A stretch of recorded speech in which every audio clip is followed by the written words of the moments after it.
Pengertian sejarah. Dalam referensi lain disebutkan sumber sejarah ada dua, yakni sumber primer dan sumber sekunder. Primer ditulis sezaman atau dekat dengan peristiwa sejarah oleh para pelaku atau mereka yang menyelidiki secara langsung. Sedangkan sumber sekunder ditulis oleh generasi yang tidak sezaman dengan peristiwa sejarah, atau yang tidak menyelidikinya secara langsung, contoh buku-buku sejarah yang ditulis para sejarawan zaman sekarang. Salah satu bentuk sikap selektif dalam memilih sumber sejarah adalah mengutamakan sumber primer dan menjadikan sumber sekunder sebagai pelengkap dalam mempelajari sejarah. 3. Periodisasi sejarah Islam. Periodisasi merupakan pembabakan waktu. Setiap babakan merupakan suatu komponen dan kesatuan yang mempunyai ciri khas, serta merupakan kebulatan untuk suatu jangka waktu tertentu dengan kekhasannya. Aktivitas yang cukup menonjol dari para sejarawan adalah membuat periodisasi karena berbicara tentang sejarah tidak bisa lepas dari membicarakan peristiwa yang berkaitan erat dengan waktu. Beberapa sejarawan juga telah membuat periodisasi sejarah Islam. Harun Nasutino, dalam bukunya Islam Ditinjau dari Berbagai Aspeknya, membuat periodisasi sejarah Islam ke dalam 3 periode. Pertama, periode klasik, 650-1250 m. Kedua, periode pertengahan, tahun 1250 sampai tahun 1800 m. Dan ketiga, periode modern, 1800 m sampai sekarang. Berikut ini akan dijelaskan lebih lanjut tentang jenis sumber sejarah berdasarkan bahannya. A. Sumber tertulis. Kumpulan data verbal yang berbentuk tulisan, dalam arti sempit bisa disebut dengan dokumen. Adapun dokumen dalam arti luas juga meliputi momen, artefak, foto-foto dan sebagainya. Data yang tercantum dalam bahan-bahan dokumenter itu pada dasarnya merupakan alat untuk mempelajari permasalahan tertentu, terutama tentang permasalahan yang tidak dapat diobservasi lagi atau tidak dapat diingat lagi. Namun bahan-bahan itu juga seringkali tidak lengkap, tidak korespondensif dengan model konseptual, bahkan tidak memuat sama sekali data yang relevan bagi permasalahan yang sedang diselidiki. B. Sumber tidak tertulis. Termasuk dalam kategori sumber tidak tertulis itu adalah artefak, dan sumber lisan. Artefak dapat berupa foto-foto, bangunan, atau alat-alat. Sumber tidak tertulis lain adalah sumber lisan. Sumber ini secara metodologis merupakan bahan intik bagi sejarah lisan. Pengetahuan tentang kejadian-kejadian masa lampau didasarkan pada data atau informasi yang masih tersebar secara lisan. 2. Sumber sejarah Islam. Sumber sejarah seringkali disebut juga data sejarah. Perkataan data merupakan bentuk jamak dari kata datum, bahasa Latin, yang berarti pemberitaan. Data sejarah itu sendiri berarti bahan sejarah yang memerlukan pengolahan, penyeleksian dan pengkategorisasian. Sejumlah sumber yang tersedia pada dasarnya adalah data verbal sehingga membuka kemungkinan bagi peneliti sejarah untuk memperoleh pengetahuan tentang berbagai hal. Adapun klasifikasi sumber sejarah itu dapat dibedakan menurut bahannya, asal-usul atau urutan penyampaiannya, dan tujuan sumber itu dibuat. Sumber menurut bahannya dibagi menjadi dua, tertulis dan tidak tertulis. Sumber-sumber demikian menurut urutan penyampaiannya dapat dibedakan menjadi sumber primer dan sumber sekunder. Dapat pula sumber-sumber itu, menurut tujuannya, dibagi atas sumber-sumber formal dan informal. Jadi, dalam mempelajari sejarah kita mesti memiliki sikap kritis objektif dalam melihat fakta-fakta empirik, lalu mampu mengintegrasikan kejadian secara kritis pula agar dapat menemukan hikmah dari peristiwa itu. Juga tidak kalah pentingnya adalah ketika mempelajari sejarah seseorang harus mampu menggunakan logika berpikir sesuai dengan zaman di mana peristiwa tersebut terjadi. Menurut Teuku Ibrahim Alfian, menulis sejarah sebagai metode atau metodologi, bertumpu pada 4 kegiatan pokok berikut: A. Pengumpulan objek yang berasal dari zaman itu, dan pengumpulan bahan-bahan tercetak, tertulis dan lisan yang boleh jadi relevan. B. Menyingkirkan bahan-bahan, atau bagian-bagian daripadanya, yang tidak otentik. C. Mengumpulkan kesaksian yang dapat dipercaya mengenai bahan-bahan yang otentik. D. Menyusun kesaksian yang dapat dipercaya itu menjadi sesuatu kisah atau penyajian yang berarti. FG. Belajar sejarah harus bersikap kritis dan selektif dalam memilih sumber. Sumber sejarah ada dua, yakni sumber primer dan sumber sekunder.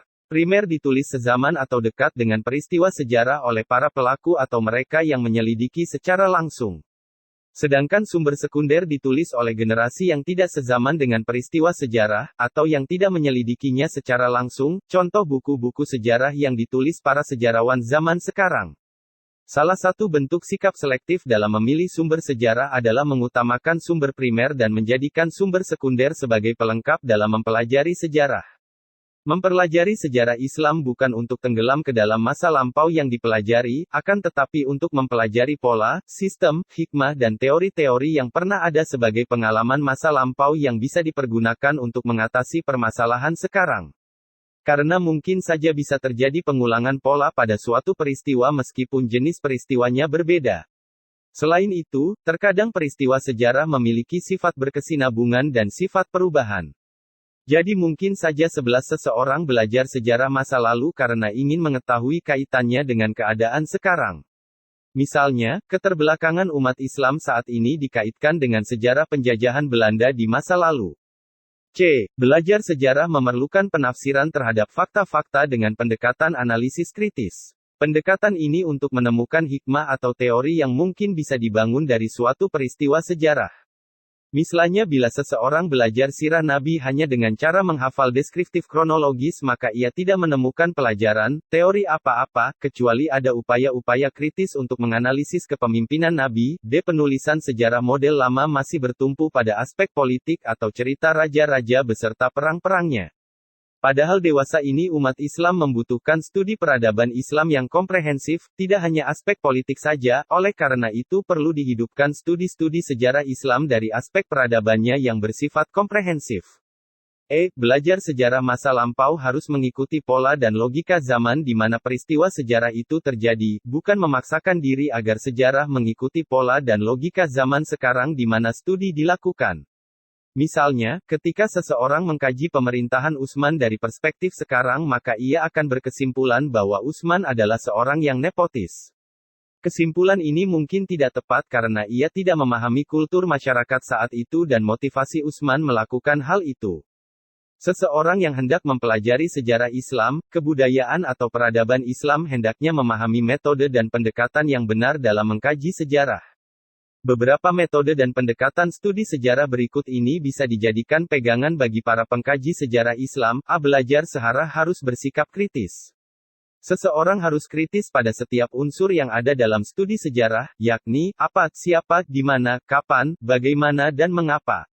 Artinya apa atau siapa pelaku peristiwa sejarah, di mana suatu peristiwa sejarah itu terjadi, kapan peristiwa sejarah itu terjadi, bagaimana proses kejadiannya dan mengapa peristiwa tersebut bisa terjadi semua harus dilihat dengan sikap kritis. B. Sejarah itu fakta dan realita dari sesuatu yang bersifat empirik objektif, bukan sesuatu yang bersifat normatif. Ia merupakan apa yang terjadi, bukan sesuatu yang mestinya terjadi. Belajar sejarah berarti melatih seseorang untuk berpikir empirik bukan normatif. Seseorang boleh tidak menyukai suatu fakta dan realita sejarah yang tidak sesuai dengan norma tetapi ia harus mengakuinya bila kenyataannya demikian. Kaum muslimin tentunya tidak menginginkan Khalifah Utsman, Ali dan Muawiyah terlibat perang karena itu tidak sesuai dengan norma Islam, tetapi sejarah berkata lain. B. Tinjauan ontologi sejarah Islam 1. Metode studi sejarah Islam. Pertanyaan krusial yang harus kita renungkan ketika hendak mengkaji atau mempelajari sejarah Islam dan kebudayaan atau peradabannya adalah mampukah kita bersifat adil dan objektif dalam melakukan pengkajian. Idealnya, seseorang yang mempelajari sejarah akan mendapatkan wawasan yang luas dan sikap yang positif. Namun kenyataannya, tidak sedikit para sarjana yang bersifat negatif dan a priori, hal itu disebabkan oleh metode dan pendekatan yang digunakan tidak tepat. Sebagian orientalis misalnya, bersikap negatif dan menjelek-jelekan Islam ketika mereka melakukan pengkajian terhadap Islam. Hal itu terjadi karena mereka tidak mampu menyelami kedalaman substansi masalah yang mereka kaji. Sementara dari kalangan kaum muslim sendiri sebagian ada yang tidak bisa bersikap objektif dan terjebak ke dalam sikap subjektivitas yang berlebihan sehingga hanya akan melahirkan sikap fanatik yang menutupi kebenaran sejati. Dari pengertian di atas, kita dapat mengatakan bahwa yang dimaksud dengan sejarah Islam adalah peristiwa-peristiwa atau kejadian-kejadian yang sungguh-sungguh terjadi yang seluruhnya berkaitan dengan agama Islam. Selanjutnya karena agama Islam itu luas cakupannya, maka sejarah Islam pun menjadi luas cakupannya.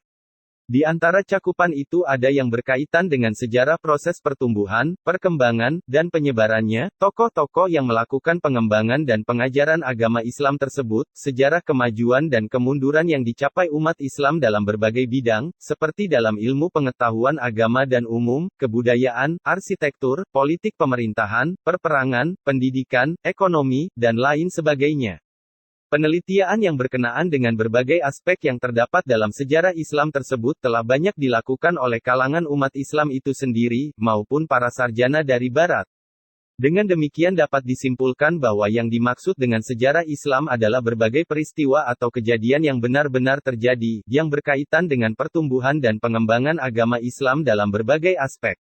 Dalam kaitan ini, maka muncul berbagai istilah yang sering digunakan untuk sejarah ini, di antaranya sejarah Islam, sejarah peradaban Islam, sejarah dan kebudayaan Islam.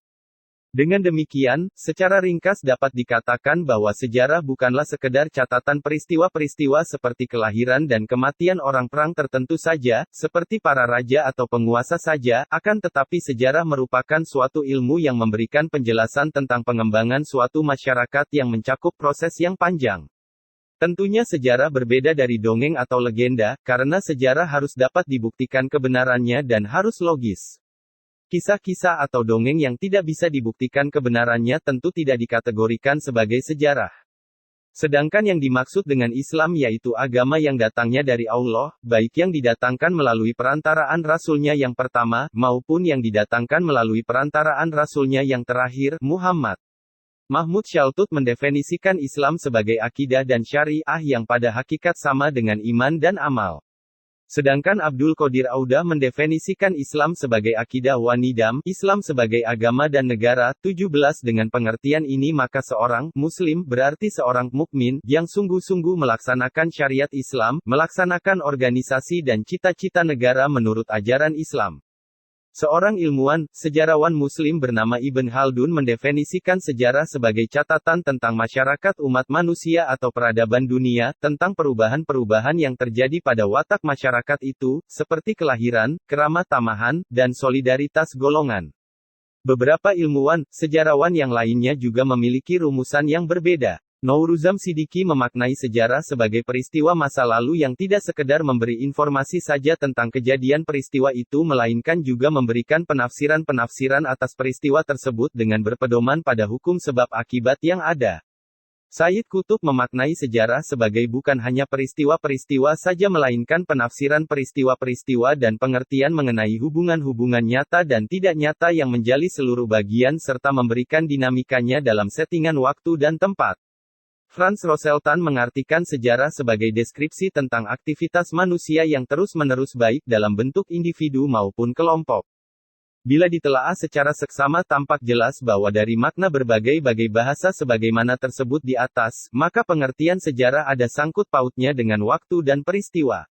Karena itu waktu begitu penting dalam memahami suatu peristiwa maka para sejarawan terdorong untuk mengatasi masalah ini dengan membuat periodisasi.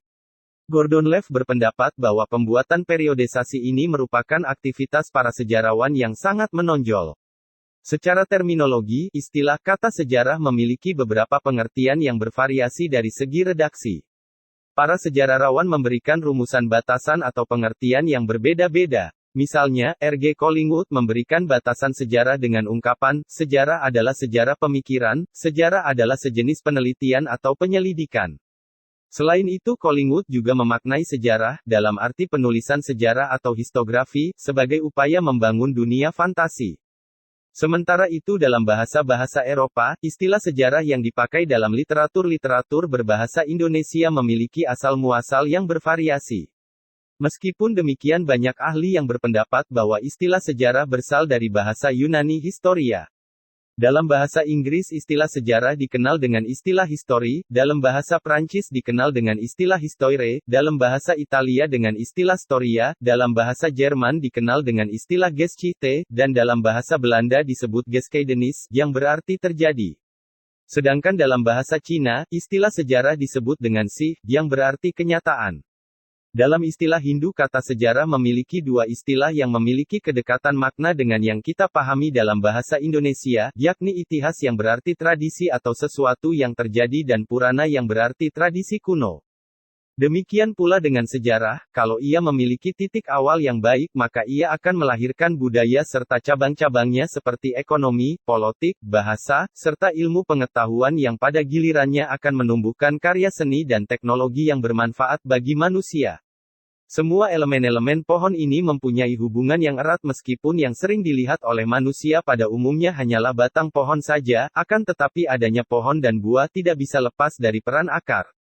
Inilah filosofi sejarah yang memiliki keterkaitan yang erat antara masa lalu, masa kini dan masa yang akan datang. Sementara itu dalam bahasa-bahasa Eropa, istilah sejarah yang dipakai dalam literatur.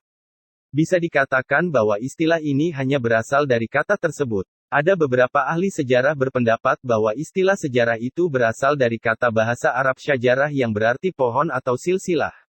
Di sini makna silsilah tampaknya lebih tertuju pada makna padanan tarikh tadi, atau memiliki padanan yang sama dengan babat, mitos, legenda dan seterusnya. Secara filosofi syajarah, pohon, bisa dipahami sebagai gambaran suatu rangkaian genealogi, yaitu pohon keluarga yang mempunyai keterkaitan yang erat antara akar, batang, cabang, ranting, dan daun serta buah. Dalam pengertian ini, sebagai pohon, sejarah sering dipahami sebagai cerita masa lalu, mempunyai akar yang menjadi asal-muasal peristiwa yang dikenal sepanjang waktu. Dalam perspektif ini, akar pohon yang baik akan menumbuhkan batang pohon yang besar, kokoh dan tinggi disertai dengan pertumbuhan dahan, ranting, daun, bunga dan buah yang bermanfaat bagi manusia. Tinjauan ontologi sejarah Islam. Pengertian sejarah Islam. Sebelum kita melangkah lebih jauh membahas tentang segala pernak-pernik yang terkait dengan sejarah Islam, terlebih dahulu akan dipaparkan tentang dasar atau pengertian sejarah Islam supaya diperoleh pemahaman yang jelas dan akurat. Sejarah Islam terdiri dari dua unsur kata yang terbentuk dalam kesatuan, yakni kata sejarah dan kata Islam. Berikut akan dipaparkan pengertian dari masing-masing dan pengertian secara utuh dari kedua rangkaian kata tersebut. Pertama, akan kita bahas pengertian dari kata sejarah. Langkah pertama kita telaah dari segi makna etimologis. Secara etimologis lughawi, kata sejarah oleh para ahli sering disamakan dengan istilah dalam bahasa Arab disebut dengan tarikh, dari akar kata arha, kiai haji, yang berarti menulis atau mencatat, dan catatan tentang waktu atau peristiwa. Meskipun demikian tidak